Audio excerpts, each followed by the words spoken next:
গল্পকরণে আপনারা শুনছেন Henry rider হ্যাগার্ডের লেখা গল্প হার্ট অব দ্য ওয়ার্ল্ড। আজকে ৯ম পর্ব। যা হোক, আরও ১০-১৫ কদম এগোনোর পর সব সংখ্যা দূর হলো ওর। হঠাৎ করেই বাঁক নিল প্যাসেজটা। সেটা পার হতেই থমকে দাঁড়িয়ে পড়তে হলো মায়াকে। অদ্ভুত সুন্দর একটা জায়গায় এসে দাঁড়িয়েছে সে। এরকম কোনো জায়গায় এর আগে কখনো দেখেনি সে। দেখার প্রশ্নই আসে না। অনতি দূরে মশালের আলোয় চকচক করছে কালো পানি। মৃদু ছলাৎ ছলাৎ শব্দে ছোট ছোট ঢেউ এসে বাড়ি খাচ্ছে তীরে। ছোট্ট প্যাসেজটা ধরে যে জায়গায় এসে হাজির হয়েছে মায়া, তা আসলে কত বড় বোঝা কঠিন। মশালের অনুজ্জ্বল আলোয় মোটেও কাটছে না অন্ধকার।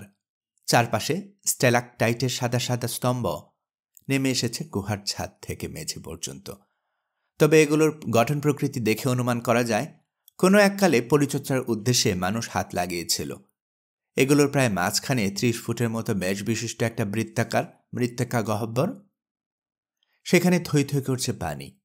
আপাত দৃষ্টিতে স্ফটিক স্বচ্ছ মনে হচ্ছে, তবে কয়েক মুহূর্ত পর পর ৩-৪ ফুট ব্যাস বিশিষ্ট বিরাট এক বুদবুদ জ্বলছে জলাশয়টার কেন্দ্রভাগে। বুদবুদটা ফটাস করে ফেটে যাওয়ার পর ছোট ছোট ঢেউ ছড়িয়ে পড়েছে জলাশয়ের চারপাশে। তরঙ্গ হিল্লোল যাচ্ছে প্রাকৃতিক এই পুকুরে। ছন্দবদ্ধ সুরের মতো অদ্ভুত এক ঐক্যতান যেন ছড়িয়ে পড়েছে পুরো গুহায়। স্তব্ধ হয়ে কয়েক মিনিট দাঁড়িয়ে থাকল মায়া। তাকিয়ে তাকিয়ে দেখছে সে বুদবুদের খেলা। কান পেতে শুনছে নৈশব্দের মধ্যে তরঙ্গ হিল্লোলের আওয়াজ। হঠাৎ মনে পড়ল নষ্ট করার মতো সময় নেই ওর হাতে। পানি নেয়ার জন্য এগুলো জলাশয়ের দিকে। তখন দেখা দিল নতুন এক বিপত্তি। জলাশয়টার তীরে প্রাকৃতিকভাবে পড়ে আছে সারি সারি পাথর। সেসব পাথর এত মসৃণ আর এত খারাপভাবে নিচের দিকে নেমে গেছে যে তীরে দাঁড়িয়ে পানি নেওয়া এক কথায় অসম্ভব। যারা আগের দিনে এই জায়গা থেকে পানি সংগ্রহ করত, তারা এই সমস্যাটা মোকাবেলা করেছিল বিশেষ এক কায়দায়। কাঠের সিঁড়ি বানিয়ে নিয়ে এসে তীর থেকে বসিয়ে দিয়েছিল জলাশয়ের ভেতরে। ধাপগুলো ক্রমশ নেমে পড়েছিল পানিতে। কোনো কোনো জায়গায় কাঠের সেই সিঁড়িগুলো এখনও চোখে পড়ে, কিন্তু সেগুলোর পানির সংস্পর্শে থাকতে থাকতে পৌঁছে গিয়ে ব্যবহার অনুপযোগী হয়ে পড়েছে। এরকম একটা সিঁড়ির কাছে এসে দাঁড়ালো মায়া। পায়ের সামনে বড়সড় একটা পাথরের গায়ে দেখা যাচ্ছে কৃত্রিম একটা ফুটু। যারা পানি নিতে আসতো তারা হয়তো এই গর্তের সঙ্গে দড়ি বেঁধে দড়ির আরেক প্রান্ত আটকে রাখত কোমরের সঙ্গে। ভাবল মেয়েটা, যাতে হঠাৎ করে পিছলে গিয়ে পানিতে পড়লে বেশি গভীরে চলে না যায়। কথাটা মনে হওয়া মাত্র কোমরে পেঁচানো দড়ির বান্ডিলগুলো খুললে ফেলল মায়া। এক প্রান্ত শক্ত করে বাঁধল পাথরের ফুটুর সঙ্গে, আরেকটা ফুটুর সঙ্গে কায়দা করে বসিয়ে দিল হাতের মশাল। চকমকি পাথর আর ইস্পাতের টুকরোগুলো কাঁধ থেকে খুলে রাখল তীরে। তারপর দড়ি ধরে রেখে তীর থেকে পিছলে নেমে পড়ল পানিতে। প্রথমে একটু গভীরে চলে গেলেও সাঁতার কেটে বুক সমান পানিতে এসে থেমে দাঁড়ালো মায়া। পানি আশ্চর্য রকম ঠান্ডা, গা জুড়িয়ে যাচ্ছে। বিশেষ করে গুহার ভেতরে সেই অস্বাভাবিক গরমের পর পানির এই শীতল স্পর্শ রীতিমতো স্বর্গীয় মনে হচ্ছে।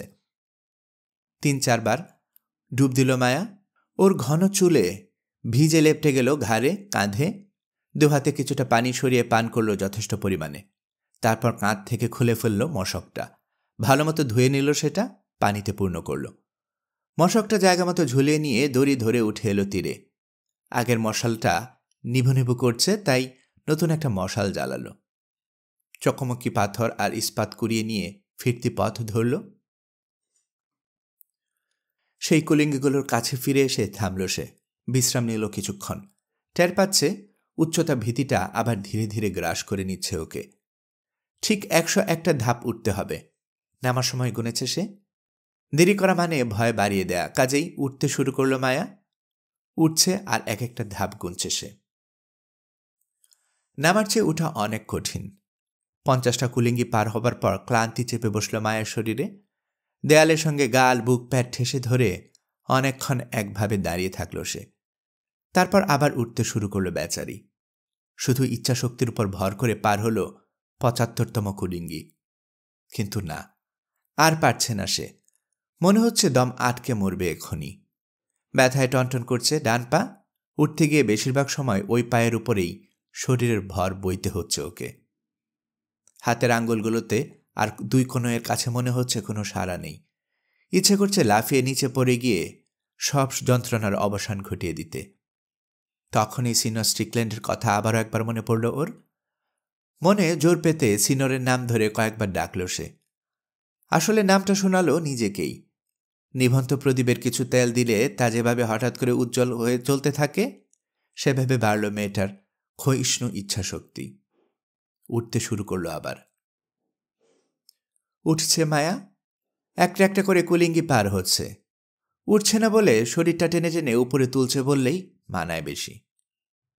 একবার শ্বাস নিতেও কষ্ট হচ্ছে ওর, শব্দ করে হাঁপাচ্ছে। পানি ভর্তি ভারী মশকের চামড়া নির্মিত শক্ত স্ট্র্যাপের কারণে ছিলে গেছে চামড়া, জ্বলছে কাঁধ আর পিঠের ক্ষতস্থান। ক্রমাগত ঘামছে হাতের তালু। প্রতিটা কুলঙ্গি আঁকড়ে ধরার সময় বারবার মনে হচ্ছে ধরে রাখতে পারবে না, পিছলে যাবে হাত। মাথা ঘোরাচ্ছে। আর 10 ধাপ বাকি আছে।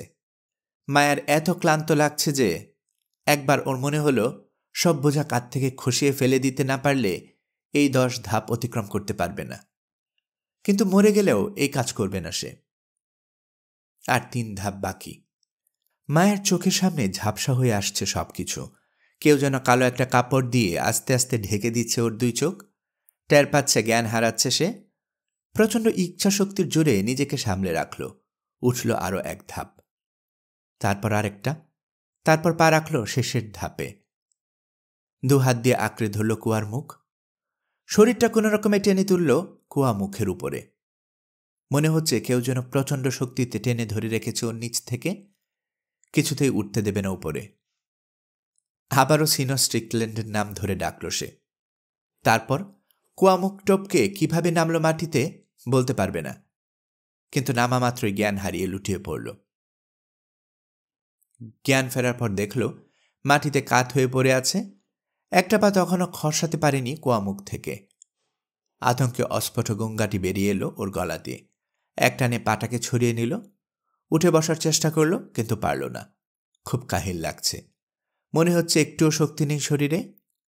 সারা গায়ে, বিশেষ করে 2 হাত আর ডান পায়ে প্রচণ্ড ব্যথা। বেশিক্ষণ হয়নি পেট ভরে পানি খেয়েছে, তারপর গলা শুকিয়ে কাঠ। একবার ইচ্ছে হলো মশকের মুখ খুলে সব পানি খেয়ে ফেলে, কিন্তু জোর করে সংযত করল নিজেকে। ঠিক করল যত পিপাসায় লাগুক 1 ফোঁটাও খাবে না। তাহলে যার জন্য এত কষ্ট করে পানি সংগ্রহ করেছে সে, বেচারা আগের মতোই তৃষ্ণার্ত থেকে যাবে। কাছেই পড়ে আছে লিলেনের আলখাল্লাটা। 4 হাত পায়ে ভর দিয়ে এগিয়ে গিয়ে সেটা তুলে নিল মেয়েটা। সময় নিয়ে পড়ল, খেয়াল করল অল্প অল্প হাঁপাচ্ছে সে। হাত পা পেটের মাংসপেশি কাঁপছে থেকে থেকে।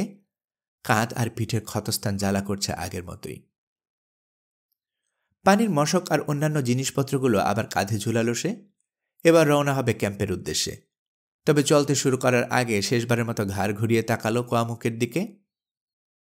শস্য শব্দে বাতাস বয়ে যাচ্ছে একটু পরপর। অতৃপ্ত আত্মাদের আহাজারির মতো মনে হচ্ছে আওয়াজটা। কান পাতলে পানির ছলাৎ ছলাৎ শোনা যায় কিনা। কুয়ামুখের কাছে জ্বলন্ত মশাল দুটো নিভু নিভু হয়ে এসেছে। অপার্থিব এই জায়গাটা যেন নিঃশব্দে বিদায় জানাচ্ছে মায়াকে। ক্যাম্পের উদ্দেশ্যে পা বাড়ালো সে। শরীর ভেঙে আসছে ক্লান্তিতে, কিন্তু মনে দারুণ পুলক ওর। ভালোবাসার মানুষটার জন্য মৃত্যু ভয় তুচ্ছ করে প্রায় অসম্ভবকে সম্ভব করে দেখিয়েছে। 1 ফোঁটা পানির জন্য কাতরাচ্ছিল যে মানুষটা, তার জন্য এত বড় এক মশক ভর্তি পানি মেয়েটার কাঁধে। এদিকে আমি ততক্ষণে দৌড়াদৌড়ি শুরু করে দিয়েছি ক্যাম্পের আশেপাশে। উদ্বিগ্ন হয়ে খুঁজছি মায়াকে। ওর নাম ধরে ডাকাডাকি করছি, কিন্তু কোনো সাড়া পাচ্ছি না। লেডি মায়া, রীতিমতো চিৎকার করছি আমি। কোথায় গেলেন আপনি, লেডি মায়া? এই যে এখানে। হঠাৎ করেই চেঁচিয়ে সাড়া দিল মেয়েটা। কি হয়েছে? তিনি কি মারা গেছেন? না, জবাব দিলাম। কিন্তু আমার মনে হয় আর 1 ঘন্টার মধ্যে পানি না পেলে মারা যাবেন সিনিয়র। শুনুন, আমাদের পক্ষে আর অপেক্ষা করা সম্ভব না। সিদ্ধান্ত নিয়ে ফেলেছি আমি। এই ভয়ঙ্কর গুহায় যাব। যেভাবেই হোক পানি নিয়ে আসবো সিনিয়রের জন্য। ততক্ষণে একটা কাজ করুন, সিনিয়রের একটু দেখভাল করুন। আমি যদি আর ফিরে না আসি তাহলে আপনার বাবাকে জানাবেন সব। আমার সঙ্গে যে কবজটা আছে তা কুয়ামুখের কাছে রেখে নিচে নামব। যদি পরে ওই জায়গায় যান তাহলে পেয়ে যাবেন সেটা। তাকে বলবেন আমি বিশেষভাবে অনুরোধ করে গেছি তিনি যাতে ওই কবজটা নেন এবং সিটি অব দ্য হার্ট থেকে যথেষ্ট পরিমাণ সোনা নিয়ে মেক্সিকোয় ফিরে আসেন। যে কাজ আমি শুরু করেছিলাম কিন্তু শেষ করতে পারিনি, তা যেন শেষ করার চেষ্টা করেন তিনি। বিদায়, লেডি মায়া। থামুন, ডন ইগনাসিও, ভাঙা গলায় বলল মায়া। ওই কুয়ায় যাওয়ার দরকার নেই আপনার। কেন? আশ্চর্য হয়ে জানতে চাইলাম।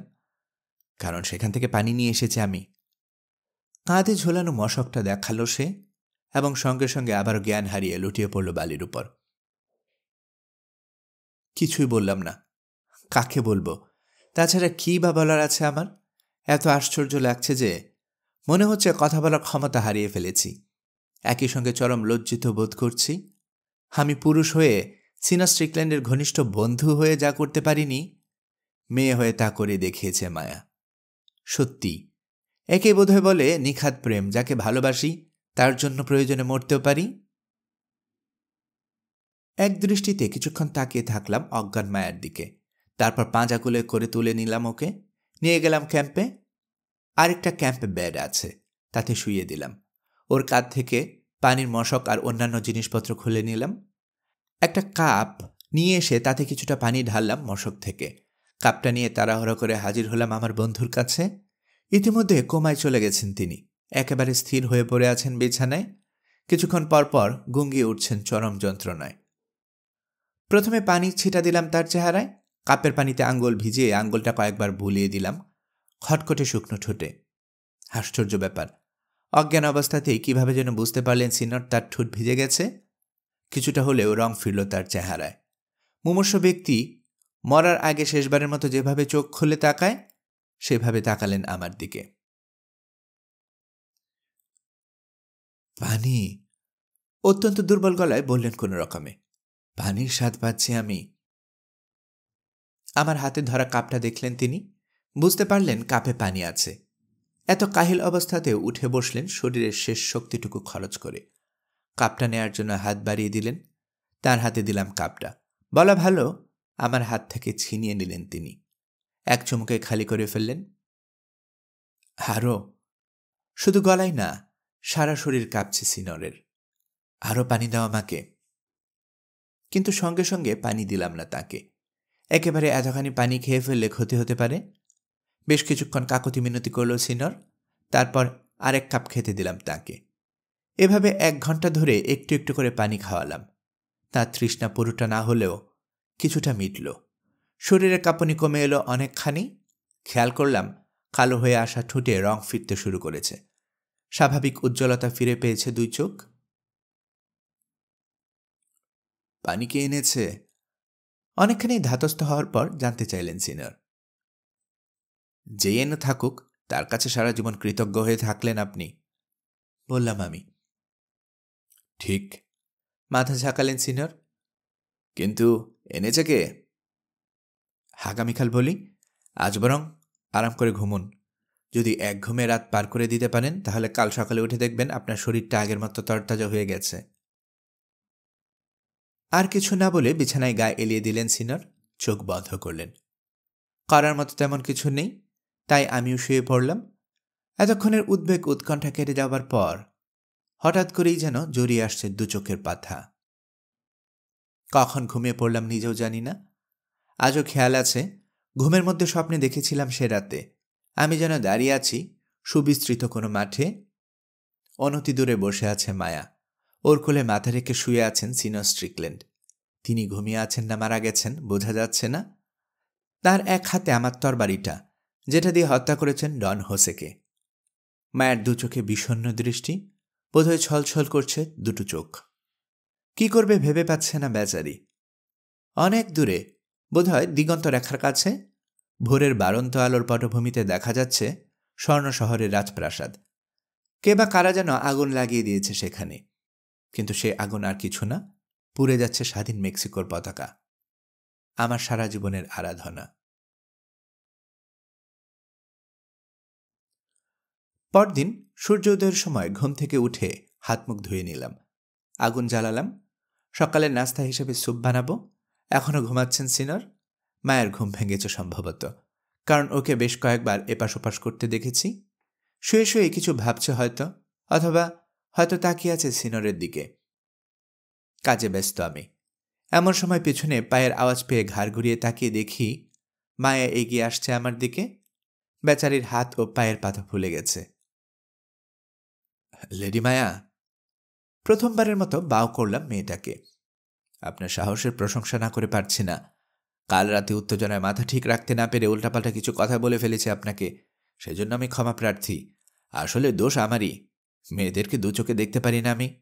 তবে আপনি যা করেছেন সিনরের জন্য, বলতে বাধ্য হচ্ছি পৃথিবীর সব মেয়ে খারাপ না। হয়তো হয়তো বেশিরভাগ মেয়ে ভালো। আমার কপালে এমন একজন জুটেছিল, যার কারণে বাধ্য হয়ে সবার বিরুদ্ধে খারাপ ধারণা করে বসে আছি। যাই হোক, আবারও বলছি, গত রাতে যা বলেছি আপনাকে তার জন্য আমি লজ্জিত এবং ক্ষমা প্রার্থী। একই সঙ্গে এই কথা বলতে চাই, সিনর স্ট্রিকল্যান্ডের এত বড় উপকার করার কারণে আজ থেকে আমি আপনার কেনা গোলামের মতো। আমাকে শুধু আদেশ করবেন আপনি, সেই আদেশ যথাযথভাবে পালন করার চেষ্টা করব সবসময়। ধন্যবাদ ডন ইগনাসিও। কাল রাতে কে কি বলেছে আমাকে তা ইতিমধ্যে ভুলে গেছি। সিনর স্ট্রিকল্যান্ড যেমন আমার বন্ধু, আপনাকেও তেমন বন্ধু হিসেবে বিবেচনা করি আমি। কেনা গোলামের কথা বললেন? দেখুন, কোনো মানুষের কাছ থেকে কখনোই সেরকম সেবা নেয়ার ইচ্ছে নেই আমার। আর আপনার কাছ থেকে তো নয়ই। আপনি মহান গুয়াটেমকের বংশধর, লর্ড অব দ্য হার্ট। তবে আমার কোনো উপকার করার ইচ্ছে যদি আসলেই থাকে, তাহলে মনে হয় আপনার ইচ্ছাই যথেষ্ট। যা হোক, আমাদের দুজনের মধ্যে আর কখনো যেন ভুল বোঝাবুঝি না হয়, সেজন্য একটা খোলাখুলিভাবে বলে রাখা দরকার। কথাটা শুনে আমাকে হয়তো বেহায়া মনে হতে পারে আপনার, কিন্তু কথাটা সত্যি। তাছাড়া আমার মনে হয় ব্যাপারটা ইতিমধ্যে বুঝতে পেরেছেন আপনি। সিনর স্ট্রিকল্যান্ডকে মনে প্রাণে ভালোবেসে ফেলেছি আমি। তিনি এখন আমার সব কিছু। যদিও জানি আমি হয়তো তার জন্য কিছুই না। কিছুক্ষণ কি যেন ভাবল মেয়েটা, তারপর অনেকটা হঠাৎ করেই বলল, আমার জন্য কিছু করার কথা বলছিলেন না? একটা কাজ করতে পারবেন? কৌতূহলী দৃষ্টিতে তাকালাম ওর দিকে। কি? আপনার বুকে যে কবচটা আছে, সেটা স্পর্শ করে একটা শপথ করতে পারবেন? শপথ? কিসের? প্রতিজ্ঞা করুন, আমার উপর বিরূপ হয়ে আমার থেকে যাতে মুখ ঘুরিয়ে নেন সিনর, সেজন্য কিছু করবেন না আপনি। বলুন, আমাকে যদি ভালোবেসে ফেলেন তিনি, তাহলে আলাদা করার চেষ্টা করবেন না আমাদের দুজনকে। বরং সত্যি সত্যি সেরকম কিছু যদি ঘটে যায়, তাহলে আপনার সাধ্যমতো সাহায্য করার চেষ্টা করবেন আমাদেরকে। ইতস্তত করছি আমি। প্রেম ভালোবাসার ব্যাপারে আমার যে অভিজ্ঞতা হয়েছে, তারপর ওই বিষয়ে কোনোদিন মাথা ঘামাইনি, ঘামানোর ইচ্ছাও নেই। সিনরকে একজন খাঁটি মানুষ হিসেবে জানি আমি। ও কৃত্রিম বন্ধু হিসেবে সবসময় চাই তার ভালো হোক। এও জানি তিনি ভিনদেশী, কাজ ফুরালে মেক্সিকো, আর ভালো না লাগলে ফিরে যাবেন ইংল্যান্ডে। কাজেই মায়া যত সুন্দরী হোক না কেন, কোনো এক অনাবৃষ্কৃত স্বর্ণ শহরের রাজকুমারী বা ভবিষ্যৎ রানী যাই হোক না কেন, সে সিনিয়রকে যত ভালোবাসুক না কেন, দুজনের এই অসম প্রেমের মিলনাত্মক পরিণতি হওয়ার সম্ভাবনা কম। আমাকে নিরুত্তর দেখে মায়া বলল, খুব বেশি কি চেয়ে ফেলেছি আপনার কাছে? আসলে এখনো দ্বিধা করছি। চোখ তুলে তাকাতে পারছি না মায়ের দিকে। এমন একটা বিষয়ে শপথ করতে বলেছেন আমাকে, যে বিষয়ে প্রকৃত প্রস্তাবে কোনো জ্ঞান নেই আমার। আমি ভবিষ্যতের কথা বলছি, বুঝতে পারছেন নিশ্চয়ই। আজ থেকে একদিন পরেও কি হবে সে ব্যাপারে কি জোর দিয়ে কিছু বলতে পারে কেউই? মায়া মাথা ঝাঁকালো। বুঝতে পেরেছি। একটা কথা ভেবে দেখুন, আমি যদি ওই কুয়ায় গিয়ে জীবনের ঝুঁকি নিয়ে পানি না আনতাম, তাহলে আপনার বন্ধু, যে কিনা এখনও বাচ্চাদের মতো ঘুমোচ্ছে, মরে লাশ হয়ে যেত এতক্ষণে। আরও একটা কথা ভেবে দেখুন, আমাদের শহরে যাচ্ছেন আপনারা বিশেষ একটা উদ্দেশ্যে। সেই উদ্দেশ্য হাসিল করার জন্য আমার সঙ্গে বন্ধুত্ব কি ভালো না আপনার জন্য? তারপরও বলবো, শপথ করা না করা আপনার ইচ্ছা, আপনাকে বাধ্য করার অধিকার নেই আমার। তবে জেনে রাখুন, বন্ধুত্বের হাত বাড়িয়েছিলাম আপনার দিকে। সে হাত যদি প্রত্যাখ্যান করেন, তাহলে আপনাকে একজন গোপন শত্রু হিসেবেই বিবেচনা করব আজ থেকে। ভয় দেখাচ্ছেন? মৃদু হাসলাম। আমি কিন্তু আপনার বন্ধুত্বের প্রস্তাব ফিরিয়ে দেইনি। আমি আসলে এমন কিছু ভাবছিলাম যা হয়তো আপনার দৃষ্টি এড়িয়ে গেছে। যা হোক, আপনাকে আশ্বস্ত করে বলতে চাই, আপনাদের দুজনের মাঝখানে বাধা হয়ে দাঁড়াবো না আমি কোনোদিনই। আর হবই বা কেন? সিনিয়র যাকে ইচ্ছা ভালোবাসবেন, যাকে ইচ্ছা বাসবেন না, এ ব্যাপারে কিছু বলার আমি কে? হাসল মায়া, কোনো মন্তব্য করল না। কথা দিচ্ছি, আপনার উপর যাতে বিরক্ত হন সিনিয়র, এরকমের কোনো কথা বলবো না কখনো। সাধ্যমতো সাহায্য করার চেষ্টা করবো আপনাদেরকে। ওই যে ঘুম ভেঙে উঠে বসেছেন তিনি, আর স্যুপটাও প্রস্তুত হয়ে গেছে। স্যুপের পাত্রটা চুলা থেকে নামালো মায়া। লাউয়ের শুকনো খোলাস দিয়ে বানানো একটা পাত্রে ঢাললো স্যুপটুকু। আমার দিকে তাকিয়ে কিছুটা লজ্জিত কণ্ঠে জিজ্ঞেস করল, আমি নিয়ে যাব নাকি? হাসলাম আমিও। আপনিই যান, আপনি গেলে ভালো হয় সম্ভবত। পাত্রটা হাতে নিয়ে সিনিয়রের ক্যাম্পে বেডের কাছে গিয়ে দাঁড়ালো মায়া। বলল, সিনিয়র, আপনার স্যুপ। মাত্র ঘুম থেকে উঠেছেন সিনিয়র, তাই তার চোখে শূন্য দৃষ্টি। মায়ের দিকে কিছুক্ষণ বোকার মতো তাকিয়ে থাকলেন তিনি। তারপর বললেন, কি হয়েছে বলো তো? আমি তো কিছুই মনে করতে পারছি না। গতকাল সন্ধ্যায় আমার জন্য ফোন আনতে গিয়েছিলেন আপনি, তখন একটা সাপ কামড় দেয় আপনাকে। হ্যাঁ জানি, বললেন সিনিয়র। সন্দেহ নেই, তুমি যদি সঙ্গে সঙ্গে আমার ক্ষতস্থানে রক্ত চুষে ফেলে না দিতে এবং কবজিতে ব্যান্ডেজ বেঁধে না দিতে, তাহলে কাল রাতে মরণ হতো আমার। বিষের প্রভাব কেটে যাবার পর আপনার খুব পিপাসা লাগে। কিছুক্ষণ চুপ করে থাকার পর বলল মায়া, কিন্তু আপনাকে খেতে দেওয়ার মতো এক ফোঁটা পানিও ছিল না আমাদের সঙ্গে। হ্যাঁ, মাথা ঝাঁকালেন সিনিয়র। ঈশ্বরের কাছে প্রার্থনা করি বাকি জীবন আর কখনো যেন ওরকম ভয়াবহ যন্ত্রণা না দেন আমাকে। কিন্তু পানি খেয়েছি আমি গত রাতে। কে কোত্থেকে নিয়ে এলো এটা? যে কুয়ায় গিয়ে পানি আনা সম্ভব না ভেবে ফিরে এসেছিলাম, সেখান থেকে নিয়ে এসেছি আমি। তুমি? হা হয়ে গেছেন সিনিয়র। তুমি? অসম্ভব। দেখো, ঠাট্টা করো না, সত্য কথাটা বলো জলদি। ঠাট্টা করছি না। কণ্ঠ শুনে বুঝে গেল মনে কষ্ট পেয়েছে মায়া। কি ঘটেছিল বলছি, বিশ্বাস করা না করা আপনার ইচ্ছে। আপনি তখন পানির অভাবে কাতরাচ্ছেন, আপনার প্রাণ যায় যায় এমন অবস্থা। এত কষ্ট সহ্য তো পরের কথা, দেখাও নিদারুণ যন্ত্রণার। আমি সহ্য করতে পারিনি। জানতাম যেখানে গেছেন বাবা, সেখান থেকে রাত পোহানোর আগে ফিরে আসতে পারবেন না। কাজে পানির মশক, কয়েকটা মশাল এবং আরও কিছু টুকিটাকি জিনিস নিয়ে রওনা হয়ে যায় ওই কুয়ার উদ্দেশ্যে। সিনিয়র ইগনাসিওকে কিছু বলিনি, বলতে চাইনি আসলে। তিনি তখন আপনার বিছানার পাশে বসে এক মনে প্রার্থনা করছেন। যাই হোক, কুয়ার কাছে পৌঁছায় আমি। 101টা কুলুঙ্গি বেয়ে নিচে নামি। সে এক অদ্ভুত অ্যাডভেঞ্চারার। পরে বিস্তারিত বলবো আপনাকে। এদিকে অনেকক্ষণ আপনার কোনো সারা শব্দ নেই দেখে চিন্তিত হয়ে পড়েন সিনিয়র ইগনাসিও। খুঁজতে শুরু করেন আমাকে। ঠিক তখনই পানি ভর্তি মশক নিয়ে ফিরে আসি। ক্যাম্প থেকে কিছুটা দূরে তার সঙ্গে দেখা হয় আমার। মায়ার দিকে এক দৃষ্টিতে তাকিয়ে থেকে সব শুনলেন সিনিয়র, কিছু বললেন না। মেয়েটার ফোলা ফোলা আঙ্গুল আর পায়ের পাতা দেখলেন, তারপর নিঃশব্দে একটা হাত বাড়িয়ে দিলেন ওর দিকে। মায়াও নিঃশব্দে সেই বাড়ানো হাতটা ধরল।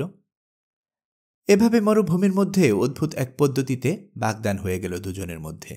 সাক্ষী হয়ে থাকলাম আমি। মনে রাখবেন, আমি সামান্য এক ইন্ডিয়ান মেয়ে ছাড়া আর কিছুই না, বিড়বিড় করে বলল মায়া। আর আপনি ওই সাদা মানুষের একজন যারা পৃথিবী শাসন করে। আমাদের এই সম্পর্ক কি শেষ পর্যন্ত আমাদের জন্য সুখকর হবে? হবে, জোর গলায় বললেন সিনিয়র। একটা কথা ঠিক বলেছ, তুমি ইন্ডিয়ান, কিন্তু সামান্য না। তুমিও অসামান্য। তুমি মহান। তোমার মহত্বকে সম্মান করতে বাধ্য যে কেউ, এবং তোমার মতো বড় মনের মানুষ আমি কখনো দেখিনি। নিজের জীবনে ঝুঁকি নিয়ে তুমি আমার জীবন বাঁচিয়েছ। আর কিছু বলল না মায়া। প্রেমপূর্ণ দৃষ্টিতে তাকিয়ে থাকলো সিনিয়রের দিকে। সিনিয়রও এক দৃষ্টিতে তাকিয়ে আছেন মেয়েটার দিকে। খুক খুক করে উদ্দেশ্যপ্রণোদিতভাবে কাশলাম আমি। তাকদা দিয়ে বললাম, শুধু কি কথা বললেই চলবে? স্যুপটা যে ঠান্ডা হয়ে যাচ্ছে তা মাথায় রাখতে হবে না? একসঙ্গে হেসে ফেললেন সিনিয়র আর মায়া। দুপুর গড়িয়ে যাবার পর পানি নিয়ে ফিরে এলো জিবালবে। পানি এনেছে, কিন্তু একটা দুর্ঘটনাও ঘটেছে। জোরে দৌড়াতে গিয়ে মরুভূমির চোখা একটা পাথরে পা পড়েছে ওর ঘোড়ার। একটা পা খোঁড়া হয়ে গেছে বেচারার। জীবালবে যখন ক্যাম্পে ঢুকলো তখন সিনর বাইরে কোথাও গেছেন। তাকে দেখতে পেল না জীবালবে। প্রথমে মায়ের সঙ্গে দেখা হলো ওর। মেয়েকে জিজ্ঞেস করল সে, তিনি কি বেঁচে আছেন? হ্যাঁ বাবা। ভালো, লোকটা সহ্য শক্তির প্রশংসা করতেই হয়। আর এদিকে তাড়াহুড়ো করে ঘোড়া ছোটাতে গিয়ে বেচারাকে খোড়া বানিয়ে ফেললাম। দেরি হয়ে গেল আবার। ফেরার পথে 8:30টার সময় শুধু ভেবেছি পানি নিয়ে গিয়ে কোনো লাভ হবে না। কেন লাভ হবে না? তবে কাল রাতেই ওই কুয়ায় গিয়ে পানি নিয়ে এসেছি আমি সিনারের জন্য। শুনে থমকে গেল জীবালবে। আশ্চর্য হয়ে মেয়ের দিকে তাকিয়ে আছে সে। কিছুক্ষণ পর বলল, কিভাবে করতে পারলি কাজটা? ওই ভয়ঙ্কর কুয়ায় নামার সাহস পেলি কোত্থেকে? মানুষের মনে কোনো কাজ করার তীব্র ইচ্ছা যখন থাকে তখন সাহস আপনা আপনি চলে আসে বাবা। সিনার আমার বন্ধু, তাকে বাঁচানোটা আমার কর্তব্য ছিল। তাছাড়া আমার কেন যেন মনে হচ্ছিল সময় মতো ফিরে আসতে পারবে না তুমি। কিছুক্ষণ চুপ করে থেকে কি যেন ভাবল জীবালবে। তারপর বলল, একটা কথা বলি মা, কিছু মনে করিস না। আমার মনে হয় এই সাদা লোকটাকে না বাঁচালেই ভালো করতি। কেন জানিস? ওই লোক আমাদের দেশে গেলে তোর ব্যাপারে একের পর এক ঝামেলা ঘটতে থাকবে। তাতে সে যতটা না ভুগবে তার চেয়ে বেশি ভুগতে হবে তোকে আর আমাকে। মানুষের ভালো মন্দ লেখেন যে বিধাতা, তার ইচ্ছায় সাপের কামড় খেয়েছেন তিনি। অর্থাৎ দেবতা চেয়েছিলেন মৃত্যু হোক লোকটার। তুই তার প্রাণপণ চেষ্টায় ঠেকিয়ে দিলি। মনে রাখিস, যেখানে যাচ্ছি আমরা সেখানে এমন একজন অপেক্ষা করছে তোর জন্য। সাদা লোকটার সঙ্গে তোর এই বন্ধুত্ব দেখলে যে লোকে কি থেকে কি বলবে আর কি থেকে কি করবে তার কোনো ঠিক নেই। আর কিছু না বলে আহত ঘোড়াটার পরিচর্যা করার জন্য ঘুরে চলে গেল সে। সেদিন সন্ধ্যায় জীবালবের এই কথাগুলো নিয়ে আমার সঙ্গে আলোচনা হলো মায়ার। মেয়েটা আমাকে বলল, সিনার স্ট্রিকল্যান্ডের সঙ্গে সম্পর্কের ব্যাপারে এখন দেখছি আপনার উপর অনেকখানি নির্ভর করতে হবে আমাকে। জিজ্ঞেস করলাম, কেন? কারণ দুপুরে বাবা স্পষ্ট বুঝিয়ে দিয়েছেন তিনি চান না সিনরের সঙ্গে বিশেষ কোনো সম্পর্ক গড়ে ওঠুক আমার। তিনি চান না এই ব্যাপারে তার ইচ্ছার বিরুদ্ধে কিছু করি আমি। কিন্তু আমি এখন যথেষ্ট বড় হয়েছি এবং আমার জীবনের ব্যাপারে সিদ্ধান্ত নেওয়ার অধিকার আমার আছে। হ্যাঁ, আর একটা কথা, আমার জীবন আমার নিজের। বাবা যেসব দেবতার পূজা করেন তাদের না। কিছু মনে করবেন না, ওই দেবতাদের উপর তেমন একটা বিশ্বাস নেই আমার। সুতরাং তারা কার ভাগ্যে কি নির্ধারণ করেছেন তা নিয়েও কোনো মাথা ব্যথা নেই। কখনো কখনো চিন্তিত ভঙ্গিতে তাকিয়ে আছি স্পষ্টবাদী মেয়েটার দিকে। এসব ব্যাপারে মাথা ব্যথা থাকলে ভালো হয়। আর একটা কথা, মনের কথা সবসময় সবার সামনে প্রকাশ না করাটাই বুদ্ধিমানের কাজ। একটু আগে যা বললেন তা যদি আপনার বাবার কানে যায় তাহলে কি ভালো হবে আপনার জন্য? যা খুশি তা হোক, পরোয়া করি না। কিছুক্ষণ চুপ করে থেকে জিজ্ঞেস করলেন মায়া, আপনি কি দেবতা বিশ্বাস করেন? না লেডি, ধর্মীয় বিশ্বাসের দিক দিয়ে আমি একজন খ্রিস্টান। আমাদের ধর্মে দেবতা বা মূর্তি পূজা এসব কিছুই নেই। মাথা ঝাঁকালো মায়া। ওর ঠোঁটের কোণায় বিদ্রুপের হাসি। দেবতাদের বিশ্বাস করেন না, অথচ তারা আমাদের যে সম্পদ দিয়েছেন তার সবটুকু অথবা উল্লেখযোগ্য পরিমাণ হাসিল করার জন্য যাচ্ছেন আমাদের শহরে। যাই হোক, আমার কি মনে হয় জানেন, আপনাদের মতো আমিও যদি খ্রিস্টান হতাম তাহলে অনেক ভালো হতো। হয়তো, তবে আপনার একটা কথা ঠিক না। আপনাদের সম্পদ হাসিল করার জন্য সিটি অব দ্য হার্টে যাচ্ছি না আমরা। আগেও বলেছি, আবারও বলছি, যতটুকু সম্পদ অর্জন করতে পারবো তা মেক্সিকানদের স্বাধীনতার পেছনে খরচ করব। নিজের জন্য কিছুই রাখব না। কিছুক্ষণ চুপ করে থেকে মাটির দিকে তাকিয়ে থাকলো মায়া। তারপর বলল, দুঃখিত, ওভাবে কথা বলা উচিত হয়নি আমার। আসলে বাবার কথাগুলো শুনে মেজাজ খারাপ হয়ে গেছে। ঠিক আছে, এখন যাই তাহলে। দেখি সিনার স্ট্রিকল্যান্ড কি করছেন। আশা করি আপনাদের শপথের কথা ভুলবেন না কখনো।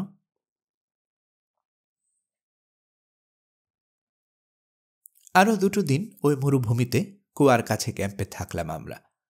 যাত্রার ধকল সহ্য করার মতো সুস্থতা ফিরে পেলেন সিনার। তখন আবার রওনা হলাম। অতি পুরনো সেই ম্যাপের নির্দেশনা অনুযায়ী এগিয়ে চললাম মরুভূমির ভিতর দিয়ে। জনবসতি বলতে কোথাও কিছু নেই। চলতি পথে কারো দেখা পাওয়া যায় না। যেদিকেই তাকাই একটা দুটো ধ্বংসপ্রাপ্ত পিরামিড বা মন্দির ছাড়া মানুষ নির্মিত তেমন কিছু চোখে পড়ে না। টানা 10 দিন চললাম এভাবে। 11তম দিনে একটা সুউচ্চ পর্বতমালার ঢাল বেয়ে উঠতে শুরু করলাম। মরুভূমির শেষ প্রান্ত থেকে ধীরে ধীরে বিস্তৃত হয়েছে ওই পর্বতমালার সানুদেশ। 12তম দিনে পৌঁছে গেলাম ঢালের মাথায়। খেয়াল করলাম সমতল ভূমি থেকে অনেক উপরে উঠে এসেছি। গরমের এলাকা থেকে হঠাৎ করে যেন হাজির হয়ে গেছে তুষারের রাজ্যে। চারপাশে পথের জায়গায় জায়গায় জমাট তুষার।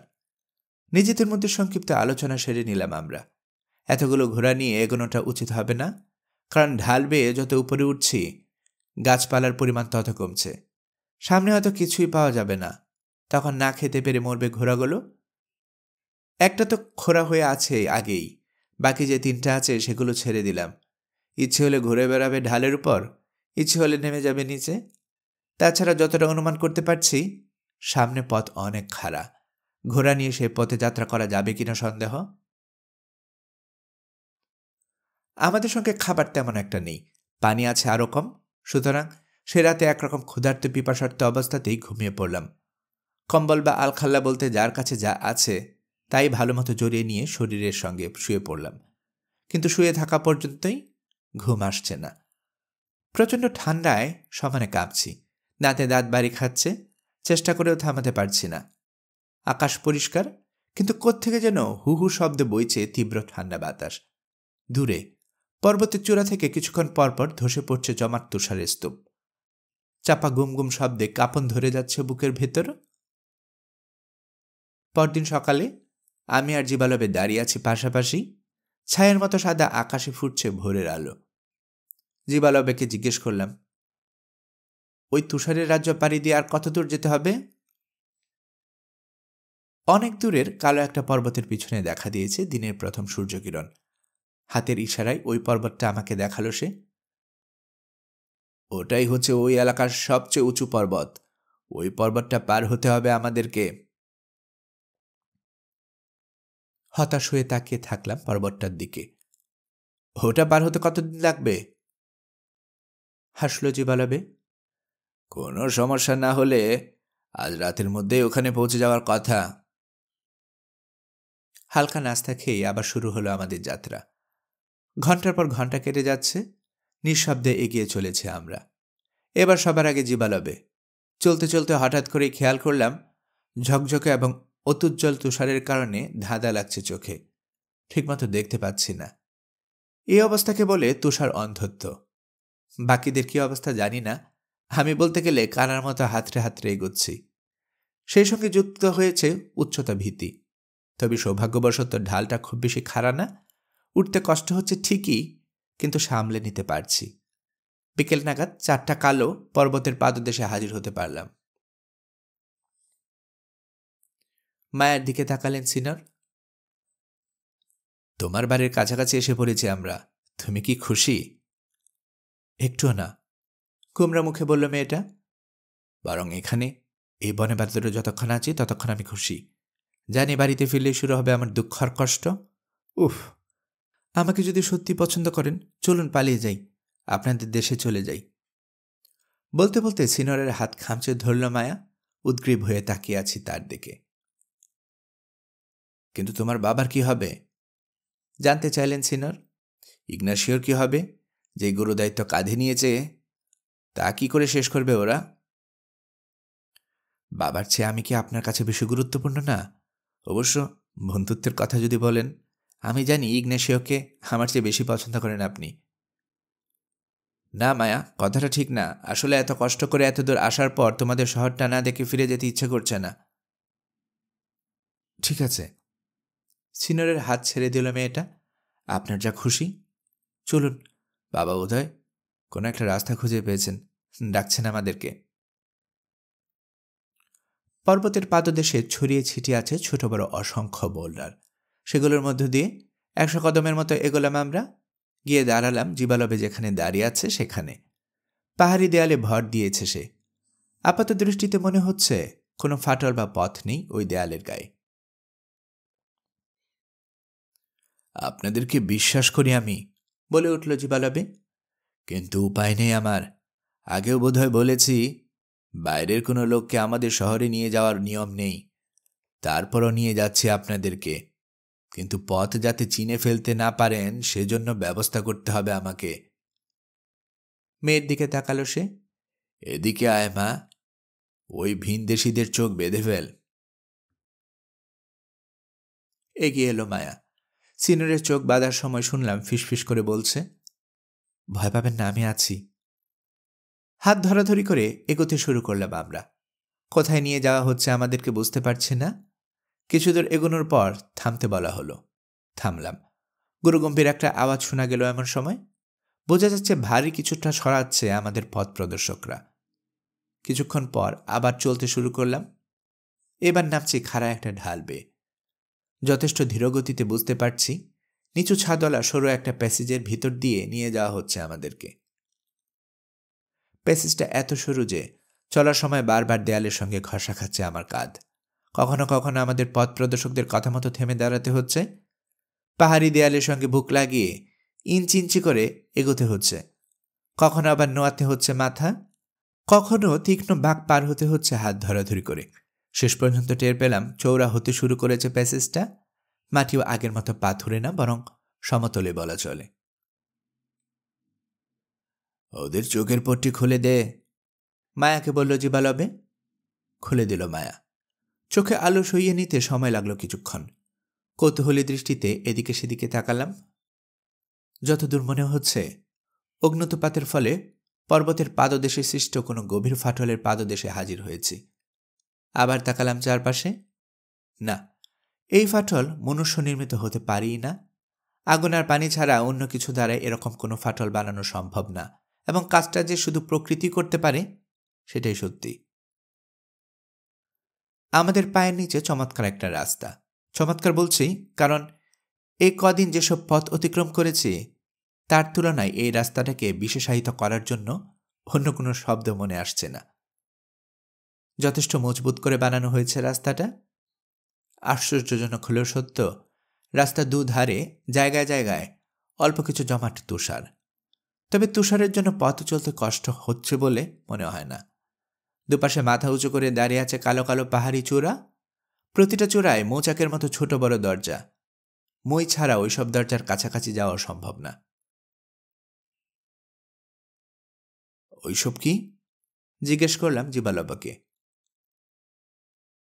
কবরস্থান? না, জবাব দিল সে।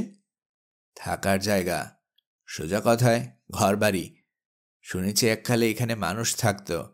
আমাদের পূর্বপুরুষরা সিটি অফ হার্ট খুঁজে পাওয়ার আগে আমরা ওদেরকে বলতাম গুহা মানব। সবাই অসভ্য। ওরা নাকি অল্প খেত, ঠান্ডায় নাকি তেমন একটা লাগতই না ওদের। আমাদের যেসব পূর্বপুরুষ স্বর্ণ শহরের খোঁজ পেয়েছিলেন তারা নাকি ওই গুহা মানবদেরকে অনুসরণ করেই খোঁজ বের করেছিলেন এই প্যাসেজ। তারপর এটা ধরে আরও এগিয়ে প্রথমে ওই হ্রদ, পরে স্বর্ণ শহরের খোঁজ পান। যে কোনো কারণেই হোক ওই গুহা মানবদের সঙ্গে বিবাদে জড়িয়ে পড়েন আমাদের পূর্বপুরুষেরা। তখন বাধ্য হয়ে নির্মমভাবে হত্যা করতে হয় বেচারাদেরকে। খালি হয়ে যায় এই প্যাসেজ। শীতকালটা আরামে কাটিয়ে দেবার মতো একটা জায়গা পেয়ে যাই আমরা। আমি যখন ছোট তখন বন্ধুদেরকে নিয়ে মাঝে মধ্যে আসতাম এই জায়গায়। দড়িয়ার ময়ের সাহায্যে গিয়ে ঢুকে পড়তাম মৌচাকের মতো দেখতে ওই গুহাগুলোর ভেতরে। আজব আজব অনেক কিছু খুঁজে পেতাম আমরা, যেমন পাথরের কোরাল, সোনা দিয়ে যেন তেনভাবে বানানো বিভিন্ন ধরনের গহনা, অদ্ভুত অদ্ভুত কিছু পুরাতাত্ত্বিক নিদর্শন। যা হোক, চলুন আবার হাঁটতে শুরু করি, তা না হলে এই প্যাসেজ ছেড়ে বের হতেই রাত হয়ে যাবে। আবারও এগোতে শুরু করলাম। যত এগোচ্ছি পাহাড়ি প্যাসেজ তত চওড়া হচ্ছে একটু একটু করে। শেষ পর্যন্ত রাস্তাটা গিয়ে শেষ হলো আর একটা পাহাড়ি দেয়ালের সামনে। দেয়ালটার পাদদেশে একটা বোল্ডার, সেটার আড়ালে ঢাকা পড়ে আছে একটা সুড়ঙ্গ পথ। আগে থেকে জানা না থাকলে খুঁজে বের করা সহজ না। এগিয়ে গেল জিবালবে, আমাদেরকে উদ্দেশ্য করে বলল, ভয় পাবেন না, জায়গাটা অন্ধকার কিন্তু তেমন কোনো সমস্যা নেই। সুড়ঙ্গটাও বেশি বড় না, আর গর্তটাও নেই বললেই চলে। সুড়ঙ্গে ঢুকে বুঝলাম কেন ভয় না পেতে বলেছে সে। ভিতরে ঘুটঘুটে অন্ধকার, নিজের হাতটাও দেখা যাচ্ছে না। ধীরগতিতে এগোচ্ছে জীবালবে। ওর পায়ের আওয়াজ শুনে ওকে অনুসরণ করছি আমরা, আক্ষরিক অর্থে অন্ধের মতো। তবে দু এক জায়গায় হোঁচট খাওয়া ছাড়া তেমন কোনো সমস্যা হলো না। শেষ পর্যন্ত হাজির হতে পারলাম সুড়ঙ্গের শেষ মাথায়। আলোর দেখা পাওয়া যাচ্ছে, বুঝতে পারছি সামনে আরেকটা ফাটল। মিনিট খানিকের মধ্যে ফাটলটা পার হয়ে গিয়ে দাঁড়ালাম পাহাড়ের অপর পাশে, কিন্তু বিশেষ কিছু দেখা যাচ্ছে না। সন্ধ্যার ঘনায়মান অন্ধকারে এই উপত্যকার গাঢ় ছায়া পড়েছে। নির্দিষ্ট সময়ের আগে রাত ঘনিয়ে এসেছে এখানে। কোথাও না থেমে একটানা এগিয়ে যাচ্ছে জীবালবে। হঠাৎ ডান দিকে একটা মোড় ঘুরল সে, থেমে দাঁড়ালো পাথর কেটে বানানো একটা বাড়ির সামনে। ভেতরে ঢুকুন, বলল সে। পিপল অব দ্য হার্টের দেশে স্বাগতম। বলতে বলতে ধাক্কা দিয়ে খুলে ফেলল দরজাটা। আগুন জ্বলছে ভেতরে। এক ঝলক আলো যেন উড়ে এসে পড়ল আমাদের উপর। শোনা গেল অপরিচিত এক পুরুষের কণ্ঠ। কে? জবাব না দিয়ে ঘরের ভিতরে ঢুকে গেল জীবালবে। আমরাও ঢুকলাম পেছন পেছন। ঘরের ছাদটা নিচু, একটা ফায়ার প্লেসের মতো করে বানিয়ে বড় করে আগুন জ্বালানো হয়েছে। তার পাশে বসে আছে একটা পুরুষ আর একটা মহিলা, রাতের খাবার খাচ্ছিল। বলে গিয়েছিলাম আমি ফিরে আসব, বলে গিয়েছিলাম আমার জন্য অপেক্ষা করতে, রুক্ষ কণ্ঠে বলল জীবালবে। এই কি তোমাদের অপেক্ষা করার নমুনা? যাই হোক, জলদি করো এখন, ঠান্ডার ক্ষুধায় মরতে বসেছি আমরা, কিছু খেতে দাও আমাদেরকে। উঠে দাঁড়িয়েছে পুরুষ লোকটা, দ্বিধা করছে, কিন্তু মহিলাটাকে দেখি সেই প্রথম থেকে এক দৃষ্টিতে তাকিয়ে আছে জীবালবের দিকে। হঠাৎ করে যেন চিনতে পারল সে। স্বামীর হাত ধরে টান দিয়ে বলল, হাঁটু গেড়ে বসে পড়ে যথাযথ সম্মান দেখাও, আমাদের সর্দার ফিরে এসেছেন। মাফ করবেন লর্ড, বলতে বলতে হাঁটু গেড়ে বসে পড়ল লোকটা। ভুল হয়ে গেছে আমার, চিনতে পারিনি প্রথমে। আসলে ফিরে আসতে এত দেরি করেছেন, আমরা ধরেই নিয়েছিলাম আপনি মারা পড়েছেন বোধহয়। আপনার কণ্ঠ শুনে মনে হয়েছে আপনাদের ভূত হাজির হয়েছে। সিটি অব দ্য হার্টের বাসিন্দাদেরও একই ধারণা। এ ব্যাপারে কোনো মন্তব্য করল না জীবালবে। জিজ্ঞেস করল, আমাদের কিছু কাপড় চোপড় রেখে গিয়েছিলাম না এখানে? যাও, আলাদা আলাদা স্লিপিং চেম্বারে গিয়ে গুছিয়ে দাও সব। তোমার বউ খাবারের ব্যবস্থা করুক। মাথা ঝুঁকিয়ে সম্মান জানালো লোকটা। কাছে পাথরের একটা টেবিলের উপর একটা মাটির প্রদীপ আছে। সোজা হয়ে সেটা নিল, জ্বালালো প্রদীপটা। ঘরের একদিকে পর্দা ঝুলছে, অদৃশ্য হয়ে গেল সেটার আড়ালে। তাড়াহুড়ো করে এঁটো থালা বাসন সরালো ওর স্ত্রী। তারপর স্বামীর মতোই বাউ করে জীবালবে আর মায়াকে সম্মান জানিয়ে গিয়ে দাঁড়ালো ফায়ারপ্লেসের সামনে। কিছু লাকড়ি ফেলে উস্কে দিল আগুন। তারপর পর্দা সরিয়ে গিয়ে ঢুকলো ভেতরে। ওরা চলে যাবার পর আমরা গিয়ে জড়ো হলাম ফায়ারপ্লেসের কাছে। আগুন পোহাতে লাগলাম। এটা কোন জায়গা জানতে চাইলেন সিনর। প্রশ্নটা করা হয়েছিল জীবালবকে উদ্দেশ্য করে, কিন্তু কিছু একটা ভাবছেন বুড়ো। এত আত্মমগ্ন হয়ে আছে যে সিনরের কথা শুনতে পায়নি। তার বদলে মুখ খুলল মায়া। একরকম কুঁড়ে ঘর বলা চলে, তবে এটা আসলে ব্যবহৃত হয় রেস্ট হাউস হিসেবে। এককালে আমাদের যেসব লোক শিকার করতে বের হতো তারা থাকতো এসব জায়গায়। অজানার উদ্দেশ্যে রওনা হওয়ার আগে ওই লোক আর ওর বউকে এই জায়গায় রেখে যান বাবা। বলে যান যেন থাকে এখানে, যাতে আমরা ফিরে এসে সব কিছু ঠিকমতো পাই। দেখা যাচ্ছে যা করতে বলা হয়েছিল তা করতে ব্যর্থ হয়েছে ওরা। যাই, ভেতরে গিয়ে দেখি কি করেছে ওরা। বাবা। জীবালবের হাত ধরে মৃদু ঝাঁকুনি দিল সে। শুনছ, চলো আমার সঙ্গে। চলে গেল ওরা। ফায়ারপ্লেসের পাশে বসে থাকলাম আমি আর সিনর। জড়সড় হয়ে বসে উত্তাপ উপভোগ করছি। কখন যেন তন্দ্রার মতো চলে এলো, খেয়াল করতে পারলাম না। হঠাৎ সিনরের ধাক্কায় সচকিত হয়ে দেখি সেই অপরিচিত লোকটা দাঁড়িয়ে আছে আমাদের সামনে, চোখে সম্ভ্রম আর বিস্ময় মিশ্রিত দৃষ্টি। কি ব্যাপার? স্প্যানিশে আমাকে জিজ্ঞেস করলেন সিনর। লোকটা কি চায় ইগনাসিও? মনে হয় না কিছু চায়। তাহলে কি দেখছে ওভাবে তাকিয়ে? আপনাকে। আমাকে? হ্যাঁ, আপনার সাদা চামড়া আর সোনালি চুল দেখছে। আপনার সঙ্গে কথা বলার সাহস নেই ওর। কেন? ওই লোকগুলোর ধর্মীয় বিশ্বাস অনুযায়ী সাদা চামড়ার লোকেরা নাকি শুধু স্বর্গে জন্ম নেয়, তাই এই লোক ধরে নিয়েছে আপনি স্বর্গ থেকে নেমেছেন। এমন সময় আমাকে উদ্দেশ্য করে কিছু বলল লোকটা। আমাকে জিজ্ঞেস করলেন সিনর, কি বলল সে? বলল, আমরা যে ঘরে থাকবো সেখানে পানি দেয়া হয়েছে, ইচ্ছে হলে হাত মুখ ধুয়ে নিতে পারি, পরিষ্কার কাপড়ও দেয়া হয়েছে পরার জন্য। চলুন, ওর সঙ্গে যাই। উঠলাম আমরা। ইন্ডিয়ানটার পিছু পিছু হাঁটতে লাগলাম। ছোট একটা প্যাসেজ ধরে ওই সিটিং চেম্বারে পিছনে এসে হাজির হলাম। তারপর ছোট একটা স্লিপিং রুমে। খেয়াল করলাম পাশাপাশি এরকম আরও কয়েকটা স্লিপিং রুম আছে এই প্যাসেজটার শেষ প্রান্তে। যে ঘরটা বরাদ্দ হয়েছে আমাদের জন্য, ঢুকলাম সেটায়। ভেতরে একটা প্রদীপ জ্বলছে। ঘরের দুপাশে দুটো বিছানা, হরিণের চামড়া দিয়ে বানানো কম্বল দিয়ে ঢাকা। বিছানার উপর লিলেনের চমৎকার আলখাল্লা, লিলেনের উপর ধূসর কালো পালক দিয়ে বানানো দুটো মজবুত আর পুরু কম্বলও দেখা যাচ্ছে। ঘরের এক কোনায় কাঠের টুলের উপর গরম পানি ভর্তি বেসিন। আশ্চর্যের ব্যাপার, বেসিনগুলো প্যাটার উপার। কাজ যাই করুক না কেন, আমাদের ঘর দেখিয়ে দিয়ে জিম্মাদার লোকটা চলে যাওয়া মাত্রই বললেন সিনিয়র, এই লোকগুলোর পয়সা আছে, সামান্য এক ওয়াশ বেসিন বানিয়েছে রূপা দিয়ে। একটা কথা কি জানো ইগনাসিও, সিটি অব দ্য হার্টের কাহিনীটা সবসময় রূপকথার গল্প বলে মনে হয়েছে আমার কাছে, কিন্তু এখন মনে হচ্ছে আসলে তা না। মনে হচ্ছে আর কিছুদিনের মধ্যেই সত্যি সত্যি দেখতে পাবো গোপন শহরটা। এই জিম্মাদার লোকটার আচরণ দেখলে সেরকমই মনে হয়। লোকটা জীবালবকে কীরকম সম্মান করলো দেখেছ? জীবালবের সর্দার বা ওই জাতীয় কিছু না হলে ওরকম কথার কথা না। আমি কোনো মন্তব্য করলাম না এই ব্যাপারে। কাপড় পাল্টে নিলাম, আলখাল্লা পরলাম। তবে যথেষ্ট কসরত করতে হলো, কারণ যে অদ্ভুত কায়দায় বানানো হয়েছে এই পোশাক তা আমাদের জন্য একেবারেই নতুন। যা হোক, কাপড় পাল্টানো হলে ফিরে এলাম ওর ডাইনিং রুমে। জিম্মাদার আর ওর বউ যেখানে বসে খাচ্ছিল। ঘরে ঢুকে দেখি পর্দা সরিয়ে রাখা হয়েছে এক পাশে। মায়া বসে আছে এক কোনায়। ওকে দেখে তাজ্জব হওয়ার মতো অবস্থা আমাদের। চেনাই যাচ্ছে না মায়াকে। কে বলবে এই সেই মায়া যে দিনহীনের মতো মলিন কাপড় পরে পথশ্রমে যার পণ্যায় ক্লান্ত হয়ে সপ্তাহের পর সপ্তাহ ধরে বনে বাদরে ঘুরে বেরিয়েছে আমাদের সঙ্গে?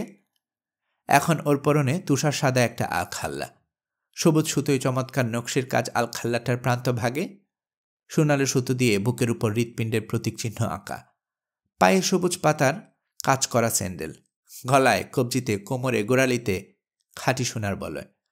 আগের মতো খুলে কাঁধ আর পিঠের উপর ছড়িয়ে রাখেনি সে লম্বা কালো চুল, বরং একটা সোনার জাল দিয়ে খোপা করে বেঁধেছে। লিনেনের উপর ধবধবে সাদা পালক দিয়ে বানানো একখণ্ড কাপড় শালের মতো করে জড়িয়ে রেখেছে দু কাঁধে। সেটার জায়গায় জায়গায় আবার সারস ফাঁকির বড় বড় হলুদাব পালক। আপনাদের মতো আমিও কাপড় পাল্টিয়েছি, মুচকি হেসে বলল সে।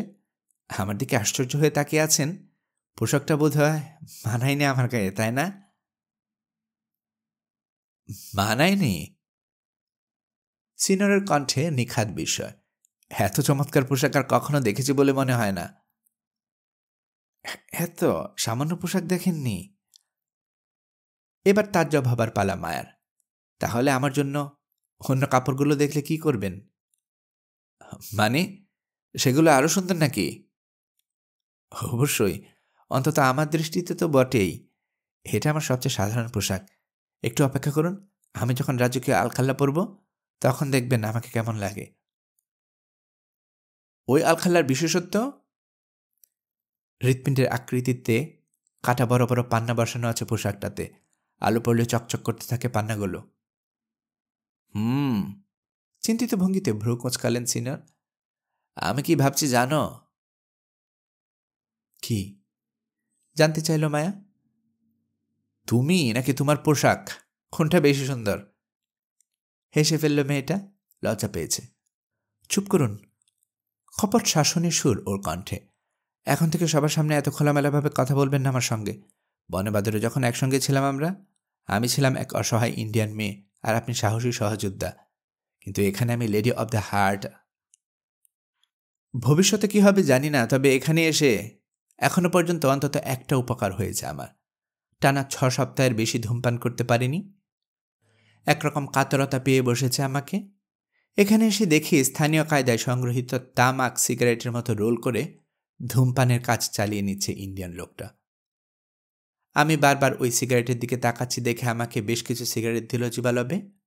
ইন্ডিয়ান লোকটাকে বলল, তোমাদের গ্রামে যাও, গিয়ে মোড়লকে বলবে তোমাদের নেতা ফিরে এসেছে, আমার নামে আদেশ করবে আমরা যাতে আরামে চলাচল করতে পারি সেজন্য কয়েকটা পালকি যেন প্রস্তুত করে সে আগামীকাল সূর্যোদয়ের 5 ঘন্টার মধ্যে ওগুলো নিয়ে হাজির হবে এখানে। আরও বলবে আমরা যাতে হ্রদ পাড়ি দিতে পারি সেজন্য যেন নৌকা প্রস্তুত করে রাখে।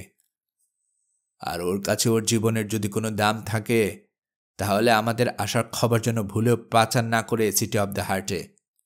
এবার যাও, জলদি। মাথা নুইয়ে জিবালবকে সম্মান জানালো ইন্ডিয়ান লোকটা। দরজার কাছেই দেয়ালের সঙ্গে গাঁথা কাঠের প্যারেক থেকে থাবা দিয়ে একটা বল্লম আর পালক নির্মিত একটা আলখাল্লা তুলে নিল। তারপর এক ছুটে গিয়ে দরজা দিয়ে বেরিয়ে মিলিয়ে গেল রাতের অন্ধকারে। বাইরে অবিরাম তুষারপাত হচ্ছে। একটানা শুঁশো আওয়াজে ঘরের ছাদে আছড়ে পড়ছে রাতের বাতাস। সেসবের কোনো পরোয়াই নেই যেন তার। গ্রামটা এখান থেকে কত দূরে? জিজ্ঞেস করলেন সিনর। 10 লিগের মতো, জবাব দিল জিবালবে। রাস্তাও ভালো না। লোকটা যদি পাহাড় থেকে পড়ে অথবা তুষার ঝড়ের কবলে পড়ে না মরে তাহলে 6 ঘন্টার মধ্যে সেখানে পৌঁছাতে পারবে।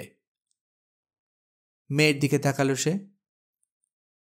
চল মা, ঘুমানোর সময় হয়েছে। সামনে লম্বা একটা যাত্রা পড়ে আছে। সম্মানিত 2 ভিনদেশী, শুভরাত্রি। আশা করি আগামীকাল আরও ভালো কোনো বাসায় থাকতে দিতে পারবো আপনাদেরকে।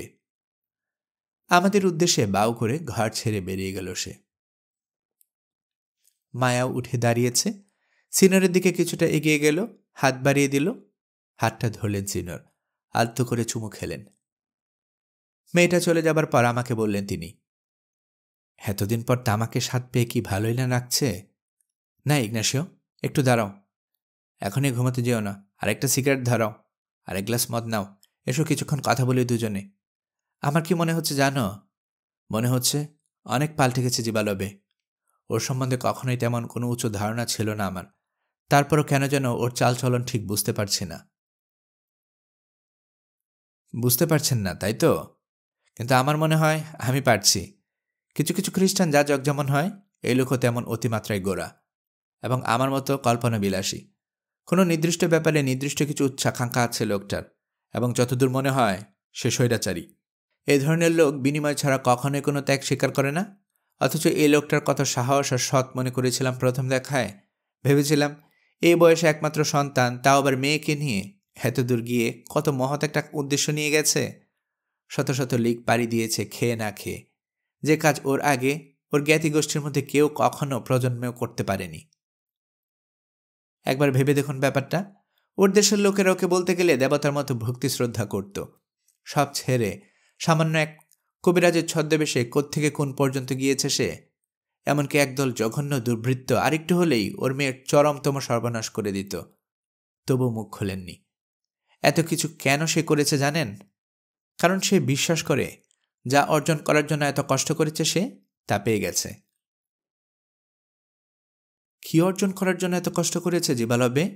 আর ওর সেই উদ্দেশ্যের সঙ্গে আমাদের যোগাযোগটাই বা কোথায়? যদি ভুল বুঝে না থাকি তাহলে আমার মনে হয় জিবালবের জীবনের একটাই উদ্দেশ্য, সিটি অব দ্য হার্টের হারানো সাম্রাজ্য পুনঃপ্রতিষ্ঠা করা। এদিকে আমিও চাই মেক্সিকো স্বাধীন হোক। খেয়াল করুন, দুজনের চাওয়াই প্রায় এক, কিন্তু পুরোপুরি এক না। তবে ওই একটাই সত্য, আমরা একজন আরেকজন ছাড়া সফল হতে পারবো না। কেন? কারণ আমি চাই টাকা আর জিবালবে চাই লোকবল। সোজা কথায় যোদ্ধা। এখন সে যদি আমাকে টাকা দিতে পারে তাহলে আমি তাকে হাজার হাজার সৈনিক দিতে পারবো।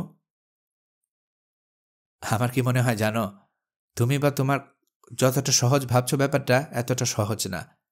দেখনিও, অনেক সমস্যার মোকাবেলা করতে হবে তোমাদেরকে। কিন্তু আমি যে বিষয়টা নিয়ে চিন্তা করছিলাম তা রাজনীতির মারপ্যাচের মতোই এত গুরুতর না। কি বিষয়? ভ্রু কুচিয়ে তাকালাম সিনরের দিকে। ভাবছিলাম এই যে রাজনীতির খেলা, এই খেলায় আমার বা মায়ের ভূমিকাটাই বা কি? আমরা তো কোনো দেশে স্বাধীনতা চাই না। ঐতিহ্য হারানো কোনো জাতি তার গৌরব ফিরে পাক তাও চায় না। তাহলে কি আমরা এই খেলায় নীরব দর্শক? ঠোঁট পাকিয়ে হাসলাম। কেন যেন তিক্ততায় ছেয়ে গেছে মন। সিনর, আমার সঙ্গে যতক্ষণ আছেন ততক্ষণ চেষ্টা করলেও নীরব দর্শকের ভূমিকা পালন করতে পারবেন না। আর লেডি মায়ের কথা যদি বলি, তিনি সিটি অব দ্য হার্টের রাজকন্যা এবং সিংহাসনের উত্তরাধিকারী। তার জনগণ যদি কোনো বিপ্লবের দাবি জানায়, চাইলেও কি তখন মুখ বুজে থাকতে পারবেন আপনি? তাছাড়া এখন তো আর এই কথা অস্বীকার করার উপায় নেই যে আপনার সঙ্গে ঘনিষ্ঠ সম্পর্ক হয়েছে তার। মন্তব্যটা শুনে লজ্জা পেলেন সিনিয়র। তিনিও নিচু গলায় বললেন, তুমি যে আড়ালে আবডালে থেকে সবসময় নজর রেখেছ আমাদের উপর, তা কখনো চিন্তা করিনি। যা হোক, যখন তুললেই প্রসঙ্গটা তখন বলছি। আরও আগে কথাটা জানাতাম তোমাকে, কিন্তু জানাইনি, কারণ তুমি মেয়েদেরকে দু চোখে দেখতে পারো না। ভেবেছিলাম আমার কথা শুনে কি না কি মনে করবে। আড়ালে আবডালে থেকে নজর রেখেছি কথাটা কিন্তু ঠিক না, কিন্তু আমি তো অন্ধ না। কিছু কথা আছে যা মানুষ কখনোই মুখে বলে না, কিন্তু ওই কথা তার চোখে পড়ে যায়, ঠিক না? কিছু বললেন না সিনিয়র। আমি বলে চললাম, আপনি এবং লেডি মায়া মেক্সিকোর স্বাধীনতার মধ্যে এতখানি ঢুকে গেছেন যে আপনাদের পক্ষে নীরব দর্শকের ভূমিকা পালন করা সম্ভব না। তবে কোন ভূমিকাটা আপনারা পালন করবেন তাও আমি নিশ্চিত করে বলতে পারবো না। সিনিয়র চুপ। জিবালবে আপনাকে বলেছে কিনা জানি না, কিংবা বললেও কতখানি বলেছে জানি না, তবে আমি একটা কথা বলে রাখি, যতদূর জানি সিটি অব দ্য হার্টের অধিকারীদের ধর্মবিশ্বাস অনুযায়ী কুইটজাল বা মহান দেবতা বা ঈশ্বরের কোনো প্রতিনিধি একদিন নাকি আসবেন এদের দেশে ওদেরকে উদ্ধার করতে। আমার মনে হয় এই বিশ্বাসটা কম বেশি আছে জিবালবের ভেতরে। এই জন্য এই লেডি মায়ের সঙ্গে আপনার ঘনিষ্ঠতা দেখেও না দেখার ভান করেছে সে। কিন্তু একবার ভেবে দেখুন, যেদিন সে জানতে পারবে আপনি কুইটজালের প্রতিনিধি না, সেদিন কি করবে? লোকে যেভাবে মাছি তাড়ায় সেভাবে তাড়িয়ে দেবে আপনাকে, আর সেদিনেই লেডি মায়ের সঙ্গে ছাড়াছাড়ি হয়ে যাবে আপনার।